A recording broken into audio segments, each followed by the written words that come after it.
आज की इस क्लास में देखिए आज का हमारा प्रश्न है, स्विमिंग पूल में गोताखोर पानी काट पाता है, इससे पदार्थ का कौन सा गुण प्रदर्शित होता है।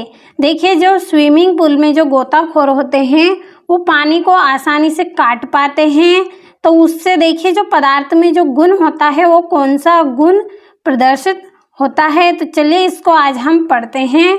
तो देखिए स्विमिंग पूल में पानी को काट पाने से पदार्थ का यह गुण प्रक्षेपित होता है, यानी कि पदार्थ का गुण प्रदर्शित होता है कि देखिए पदार्थ के कणों के बीच एक बल कार्य करता है।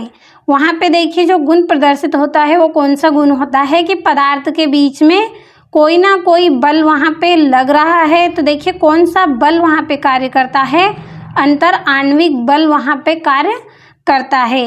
अब देखिए चूंकि द्रव्यों के कणों के मध्य लगने वाला बल कम होता है, देखिए जो द्रव्यों के कणों के बीच जो बल लगता है हमारा कौन सा बल लगता है, अंतर आणविक बल लगता है। और देखिए यह बल लगता तो है लेकिन कम होता है, इसलिए जल के कण अपेक्षाकृत सरलता से अलग हो जाते हैं। इसलिए जो जल के कण होते हैं वो क्या करते हैं, आसानी से अलग हो जाते हैं, क्योंकि उनमें जो अंतर आणविक बल होता है वह कम होता है, कम कार्य करता है वह बल। इसलिए जब गोताखोर देखिए पानी को काटते हैं अपने हाथों से तो वो कण आसानी से अलग हो जाते हैं और वो क्या करते हैं, पानी को आसानी से काट पाने में सफल हो जाते हैं।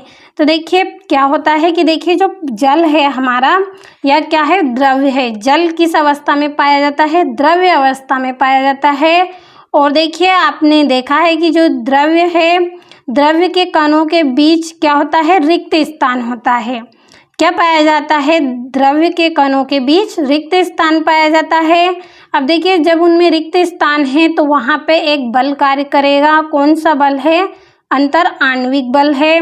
वह बल जब इनके बीच कार्य करेगा तो देखिए कम कार्य करता है, यानी कि कम मात्रा में वह बल वहाँ पे कार्य करेगा। तो देखिए द्रव्यों के कणों के मध्य लगने वाला बल भी क्या होगा, कम होगा।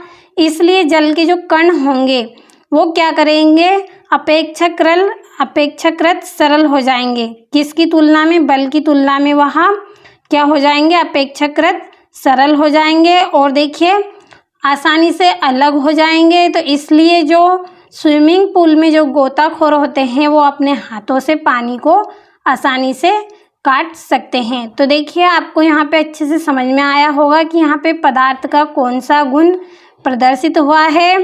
तो देखिए पदार्थ के कणों के बीच क्या होगा, यहाँ पे अंतर आणविक बल कार्य करेगा। और देखिए क्यों करेगा, चूंकि द्रव्यों के कणों के मध्य क्या होगा, बल कम होता है, इसलिए जल के कण क्या करेंगे, अपेक्षाकृत सरल हो जाते हैं। इसलिए स्विमिंग पूल में गोताखोर पानी को आसानी से काट सकते हैं। तो देखिए आप अच्छे से यहाँ से स्क्रीनशॉट लीजिए, अच्छे से आप अपनी कॉपी में नोट कर लीजिए और अच्छे से आप कंप्लीट करें इनको।